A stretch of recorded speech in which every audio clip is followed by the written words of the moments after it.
Hello friends, I'm Yogesh. In this video, I'm talking about the inheritance. Why we are using inheritance in C++, what is the main benefit of using it, some practical applications, real life problems, and ambiguity issues in inheritance. So let's start the session. In this session, first we come to the definition part. In the definition, first inheritance is a process of driving a new class from existing class, right? The new class have their own features and features of the base class, these features of the existing class. A base class act as an old class and new class act as an derived class. In Java we call it as base class or super class and subclass or derived class. In C++ we call it as base class and derived class, right? The next is how we can inherit the class from another class. Let's come to the syntax part. Here we have the syntax. First we derive the class, right? Class, derived class name and visibility mode and base class name. The class is a keyword, derived class name which derived from the class base, and then base class visibility mode, that is either public, private or protected. Here we can see that we have two different examples. The class XYZ is basically a derived class which is derived from the class ABC. So XYZ is a new class or derived class and ABC is a base class or existing class. So here we have the data members and member functions, or we can say that the members of class base and the class XYZ have own features. This one is the features of XYZ. They have the members of ABC as well as the members of XYZ. Here we have a public visibility mode. Here we can say that if we inherit the properties of publicly, then we can access the members functions of base class into the derived class. When we are not using any visibility mode, by default the members of the class are private. So if we are not using the keyword private, then it will become the private.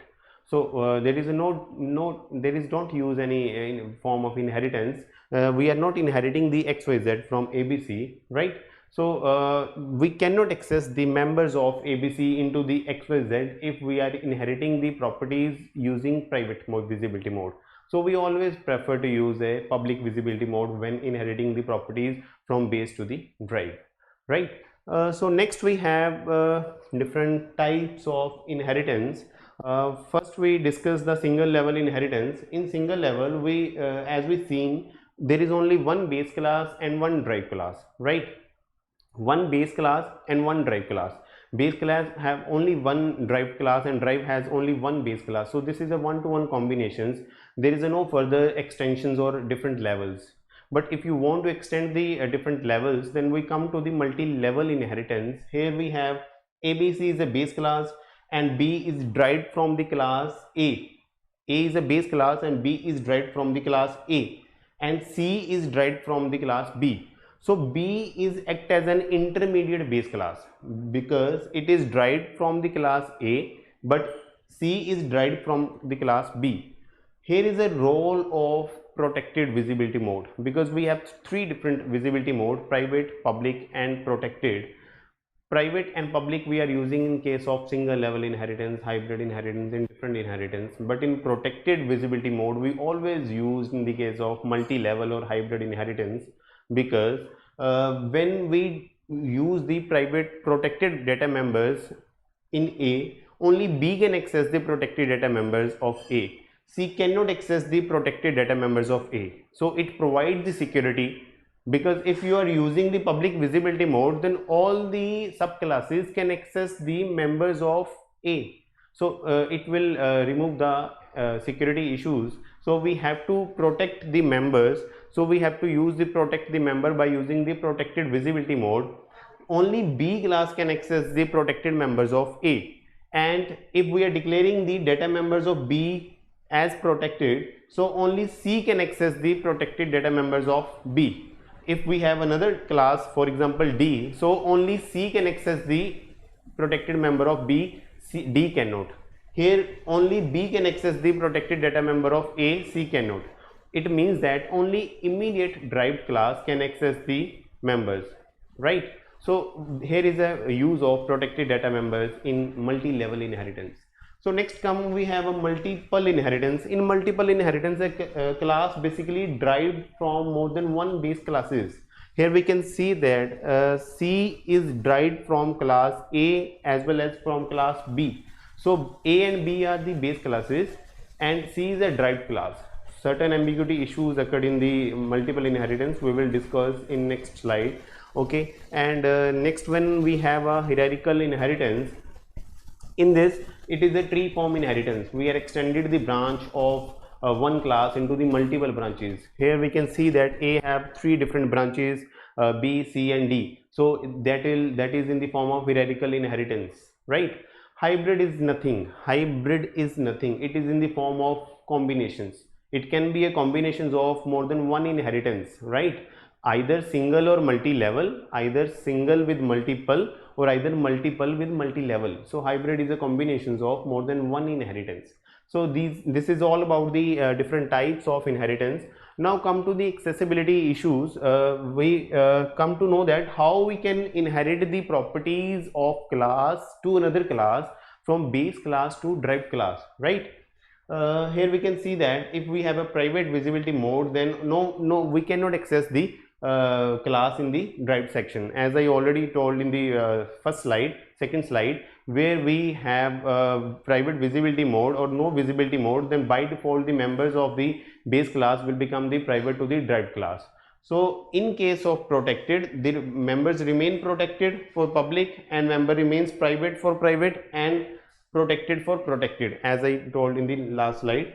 So in case of public will remain public, but in case of private they will become the private, and in case of protected they will become the protected. So this is the accessibility options. We always prefer to access or inherit the class publicly, so that we inherit the properties from base to the derived, so that derived class can access the data members through member functions of the same class. Because if we declare the data members as private, only the same class member function can access the data members, right? So member function can be accessible through using the derived class member. So next we have animations of inheritance, how inheritance works. So I am here by showing you the different form of inheritance. Let's see the video. In this video we see how one class inherited from the another class, and how practically in practical life we relate it with the some real life examples. Here a boy is a one class, has their own wealth, and they have their own wealth. Similarly, a girl have their own class, they married to a girl, and she has also her own wealth. So here we can see that when they get married, so after marriage their wealth will become double, right? We can see when his child has the wealth of his father and as well as the wealth of his mother, right? So they have the features of mom's wealth and dad's wealth. If we are talking about in case of programming, right, the wealth is basically will become double when child will become the mature, they have their own wealth, right? So wealth made by own hard work, right? So this is called the inheritance. We have the features of parents as well as their own features, right? So but in our programming case, the money is what? Line of code. How much line of code you need to write when you are reusing the features from base to the drive, right? So in the next example, I show with the help of the classes. We have two classes. Bank in 90s is a base class, they have their own features, right? And bank of 20s is a derived class, they have their own features.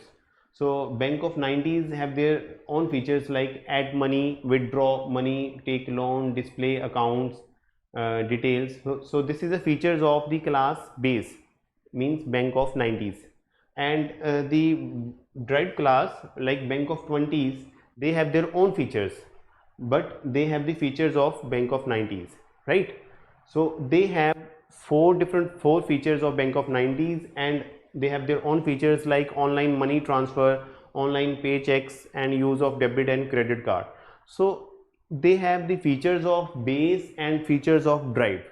So line of code will reduce. We don't need to write again and again different functions. They have the functions of base and functions of drive, right? So next we have a single level inheritance. I have two different programs here. In this program you can see that in first example the class account have their own data member. The name of the data member is a salary, and in class programmer, which is publicly derived from the class account. So programmer is a derived class name and account is a base class name, right? Programmer have their own data member. Name of the data member is a bonus. We can call both of the data members by using the object. We always create the object of derived class because we are reusing the features from base to the drive. So drive class have their own features and features of the base. So using derived class data object, we can call the members of the base and members of the derived. P1.salary means it is a members of the base class, and P1.bonus is a members of the derived class. Similarly, in the second example, we can see that here we have the member functions. In this example, I was talking about the data members. Here we have the member functions. Here we have animal is the name of the base class, and dog, which is basically derived from the class animal, and they have animal have their own member function void eat, and dog have their own member function void bark. So we can call both the member function by creating the object of drive class, right? So this one dog is d1, d1.eat and d1.bark. So this one is a single level inheritance. A class have only one base class and class have only one drive class, right? So next we have multi-level. We can extend the different levels of inheritance. For example, animal class and dog is derived from the class animal. They have their own member functions and the member functions of bark in the dog class. And here we have one more class. The class is a baby dog, which is derived from the class dog. Now we can see that animal is a base class and dog is derived from the class animal, but baby dog is class derived from the class dog. So dog class is act as an intermediate base class, right? So we have multi-level. We are extended the single level with the multi-level inheritance. We can see that now we are creating the object of baby dog class because this is a derived class. In the last example, we have created the object of dog class because we are dealing with the single level. Now we are talking about the multi-level inheritance. So we are creating the object of baby dog class d1. So using d1, we can call the member functions of base class animal, intermediate base class dog, and derived class, which is a baby dog. So using baby dog d1, we can call the member functions of all the classes, d1.eat, d1.bark and d1.weep, right? So this is a multi-level of inheritance. We are creating the different levels, right? In the next example, we can see that multiple inheritance. As I told you earlier, multiple means a class have more than one derived class, more than one base class, right? So here we can see that a C have more than one base classes A and B, but problem occurred when all the classes have same member functions. Like A class have the member function name is a display, and B class have the same member function name display, and D class have the same member function name display. One thing more, a derived class always call the derived class object always call the derived class member function first. So it will override the member functions of base. So here we have a two base classes. Base 1 is a and base 2 is a B. So it will override the display of A and B. So this is the ambiguity issues when we have a namespace common with multiple member functions in different classes have the same name member function in different classes. So the derived class object will call the derived class member function, and it will override the member functions of the base classes. So we can solve this problem. First, I'll show you what is the problem will occur. In this program, we can see that class A have the member function name display, and using this we are calling displaying the members display of A, and this one is also independent class. Class B is a base class, class A is a base class. Here we can see that display of B, and we have print the message in cout display of B.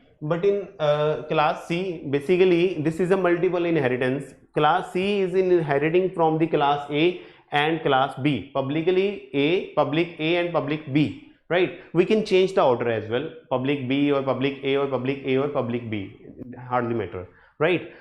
In here we have also a display. So here we have the same member functions in all the classes A, B and C, but we always create the object of derived class. It doesn't mean we cannot create the object of base class. We can create the object of base class, but in inheritance all the features are copied into the derived class, so we always create the object of derived class. Here we are creating the object of class C1 dot display. So what will be the output? The output will be display of C. It will override the output of display of A and display of B, right? So this is the ambiguity issues we can resolve with the help of a scope resolution operator, and we use the scope resolution operator with different classes, class A and class B, so we call it as a class.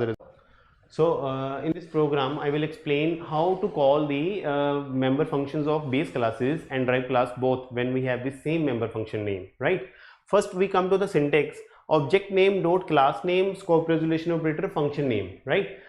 Here we have the object name of class derived and class name of any base classes and scope resolution operator then function name. So here we can see that class A void public void display cout display of A, right? So this one is a one base class, and second base class is a class B public void, and here we can close the class void display cout display of B. Here we can close the member function, here we can close the class. So here is a class C which is publicly derived from class A and class B. This class has also their own member function void display cout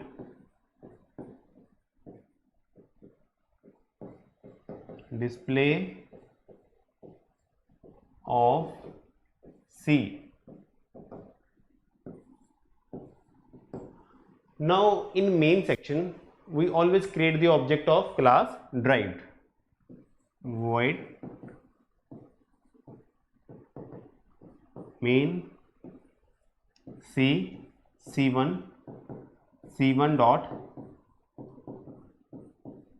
display.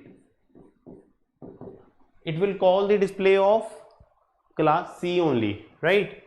Now I want to see the output of class A and class B. So here we can see the object name, here we can see the syntax: object name dot class name scope resolution operator function name. Using this we can call the member function of class A. So output will display of A. Similarly for class B, C1 dot B scope resolution operator display. So using this member function we can call the display of class B. So this is a way to remove the ambiguity issues occurred in the multiple inheritance. So function name is the same, but using class name using scope resolution operator, we can use the same member function in all the classes. So using this, we can avoid the ambiguity issues occurred in the multiple inheritance, right? So next we have the same type of the problems occur in the virtual functions when we have the both base and drive class have the same member functions, right? So basically virtual function is to resolve the overridden problem occurred in the classes when you have the same member function name. For example, a base class and drive class have the same member function name like show or display, and drive class object will call the drive class member functions. So overriding problems occurred, we can resolve by using the help of a virtual functions, but certain rules to declare the virtual functions are virtual functions cannot be a static or also cannot be a friend functions. As we know about the friend function, it breaks the concept of data hiding, right? Friend function is not a member function of the class, but it can access the private data members of the class, right? So first I will explain what is the overriding problem and how we can resolve it with the help of a virtual functions. Here we have a class ABC.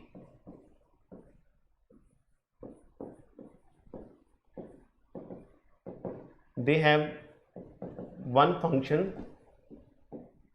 show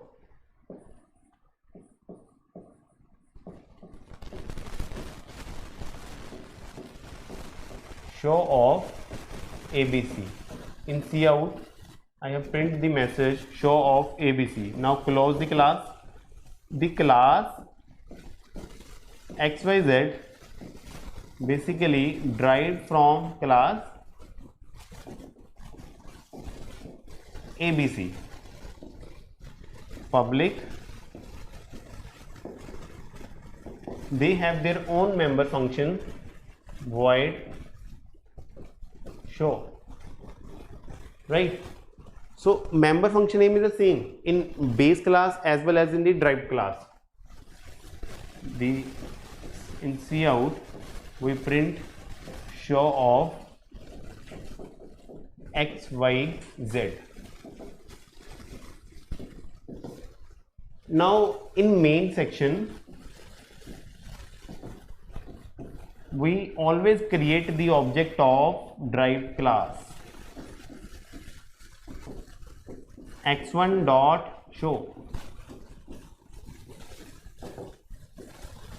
Now we have created the object of class XYZ. Basically XYZ is derived from class ABC. So x1 dot show, it will call the member function of class XYZ.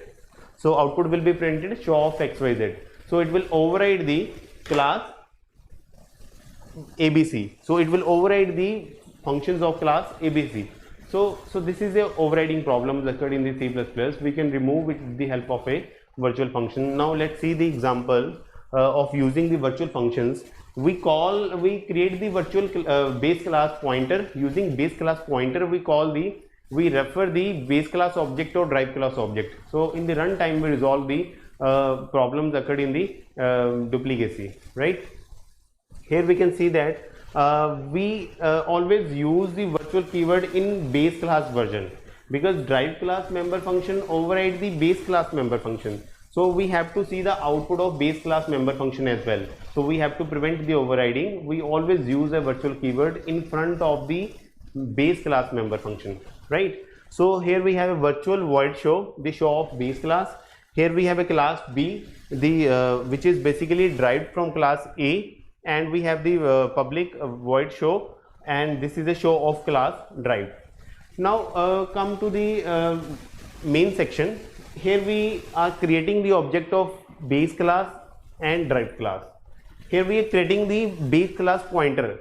Base class pointer basically refers the object of base class and drive class. When it stores the address of base class object, then it will refer the base class member function. When it will refer the drive class object, then it will call the drive class member function. Here we can see that when we store the address of A1 into the BPTR, then it BPTR dereference operator show. So it will call the base class member function, base class show function.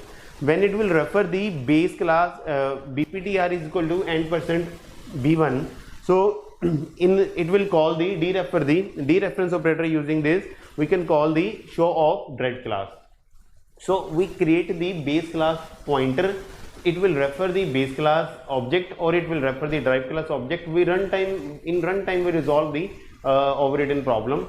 So we can call both the member functions in the base class and derived class when we have the same member function, right? So next we have hybrid inheritance. In hybrid inheritance, let's see, this one is a hybrid inheritance. It is a combination of more than one inheritance, right? Here we can see that this one is a multi-level inheritance, right? Student, test and result.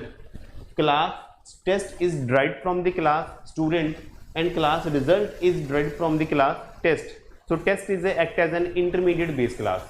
And here we can see that test and sport results.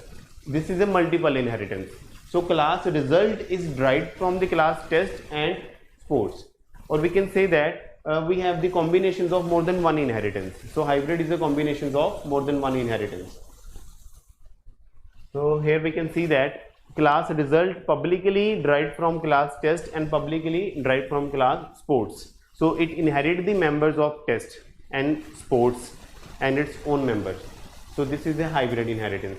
But the problem occurred when all the member functions of in different classes which are we using in hybrid are same. So ambiguity issues are still occurred. Like we can see that if class result is derived from the class test, so in class result they have own features and they have the features of student class through test class. Similarly, class sports and class result derived from the class sports. Here they have the own features and features of the student are copied from through class sports. Ultimately in class results the number of features are copied, the number of features of student class are copied through class test or class sports, right? So ambiguity issues occurred when we have the same member functions. Like here we can see that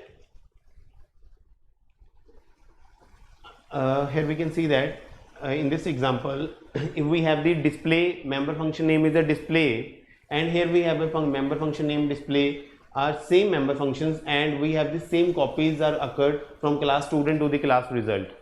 So multiple copies are generated when we run this program when we have the same member functions and multiple copies are generated. For example, class test is derived from the class student and class sports is derived from the class student, but both the classes are basically class results are derived from class test and sports. So multiple copies will come into the class result of student, one from the class test and second from class sports. So to avoid such kind of the ambiguity, we come to the virtual base class. So only single copy will be copied, generated when we inherited the class virtually. So we have to inherit the classes as a virtual base class. So test will act as a virtual base class for the class result and sports act as a virtual base class from class result. So ultimately first we have the class student. Here we can see that class test. So class test is basically derived from the class student, but we inherit it from virtual public student. We can replace this keyword, either we can place public first or virtual second or virtual first or public second. There is no error in this case, right? But class test is derived from the class student. Similarly, class sports is derived from the class student, but we are derived virtually. So only single copy of student will pass into the class result when result class is derived from the class test and the class sports. So we always use a virtual base class when we have a multiple copies generated through hybrid classes. To avoid this problem, we are using a virtual base class to resolve the ambiguity issues in hybrid inheritance with the help of a virtual base class. So virtually we inherit the classes so that only single copy of student will be inherited into the class result, right? So this is a way we can avoid the ambiguity issues occurred in the hybrid inheritance. So next we have a class, abstract class and pure virtual functions. Abstract class means a class can contain at least one pure virtual functions and we cannot instantiate the abstract class. It means that we cannot create the object of abstract class. Base class act as an abstract class, but base class is not an abstract class. It means that we can create the object of base class, but we cannot create the object of abstract class, right? Abstract class is basically which can have at least one pure virtual functions, and it is overridden in the subclass. It means that we have to define the virtual function into the subclass. We have to implement the virtual function into the subclass. If subclass is not defined the virtual functions, then it will also become the abstract class. Abstract class can have their own can have concrete member function and one pure virtual function at least, right? So here we can see that abstract class cannot be instantiated, right? We have to create the base class pointer for abstract class, but we cannot create the object of the abstract class. If we are trying to create the object, it will give the error. Now virtual functions. Virtual function is a do nothing functions. Like virtual function, we assign zero expression to it. It is a do nothing function. Abstract class have only one virtual functions, can have only one virtual function, but we have to implement it into the subclass, right? This is a syntax of virtual functions. Pure virtual function, virtual void show 0, and pure virtual function is always assigned to the expression 0. I am talking about the pure virtual function, and abstract class can have at least one pure virtual function. And here we can see that class base and virtual void show 0. It means that base is the abstract class, because as the definition I told you, abstract class can have at least one pure virtual function. Here we have a virtual void show 0. This one is a pure virtual function, do nothing function, which is defined in the class base. So base is act as a abstract class. It means that we cannot create the object of class base. So but we have to define this function into the subclass. Here we can see that class derived, which is derived from the class base. So here we have the implementation of function show. Show is a pure virtual function. We have to define here implementation of virtual function in derived class.